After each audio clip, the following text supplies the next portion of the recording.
प्रीतमपुर नामक गांव में सुनीता अपने दो बच्चे पति सुरेश और अपनी सासू माँ के साथ रहती थी। सुनीता का परिवार बहुत गरीब था।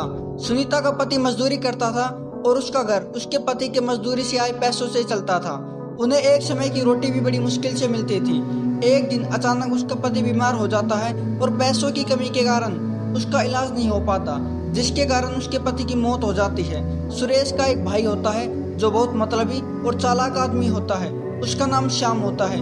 उसने अपने भाई की मौत के थोड़े दिनों तक उसकी पत्नी और माँ का ख्याल रखने का दिखावा किया और थोड़े दिनों बाद श्याम अपनी माँ से सुरेश की खेती बाड़ी की जमीन धोखे से हथिया लेता है और बड़े सेठ को बेचकर फरार हो जाता है। सुरेश की माँ रोते हुए, मैंने कैसा बेटा पैदा कर दिया जो धोखे से अपने भाई की जमीन को हथिया लेता है।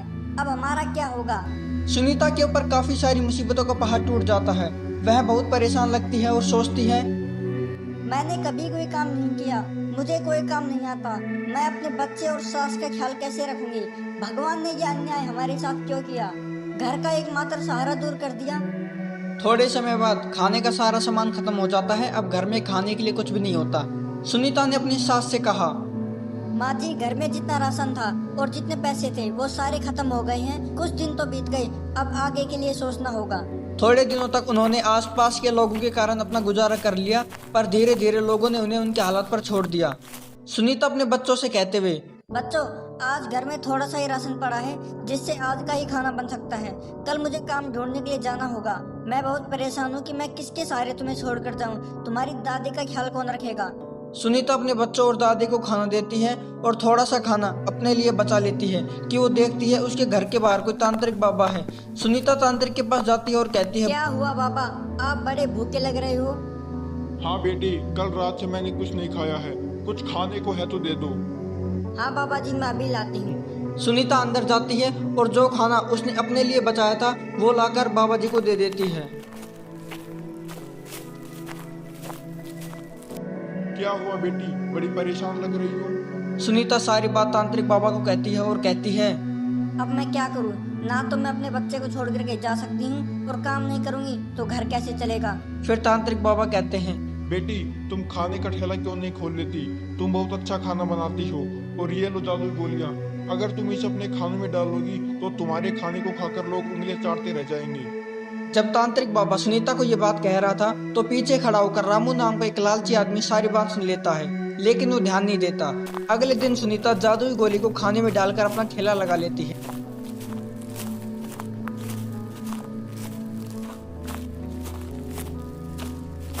जब लोग उसका खाना खाते हैं तो अपनी उंगलियां चाटते रह जाते हैं और सभी लोग उसके खाने की तारीफ करते हैं। ऐसे ही वह अपना काम करती है और धीरे धीरे वो अमीर होने लग जाती है और उसकी जो गरीबी है वो गायब होने लग जाती है। एक दिन उसके ठेले के पास रामू गुजरता है और सोचता है, लगता है ये उसी जादुई गोली का कमाल है। क्यों ना मैं भी इस जादुई गोली को चुरा कर अपना ठेला शुरू कर लूं। फिर उसी रात को रामू जादुई गोलियां चुरा लेता है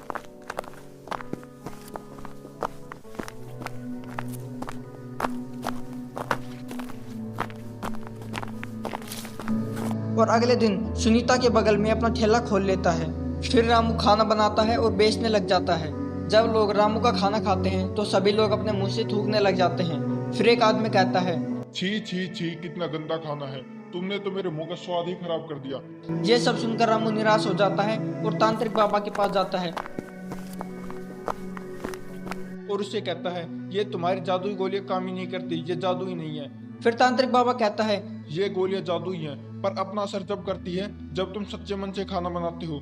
पर तुमने तो लालच के लिए इनको चुरा लिया था, इसलिए इन गोलियों ने अपना असर नहीं किया। यह सब सुनकर रामू को बहुत अफसोस होता है और अपनी गलती के लिए तांत्रिक बाबा से क्षमा मांगता है।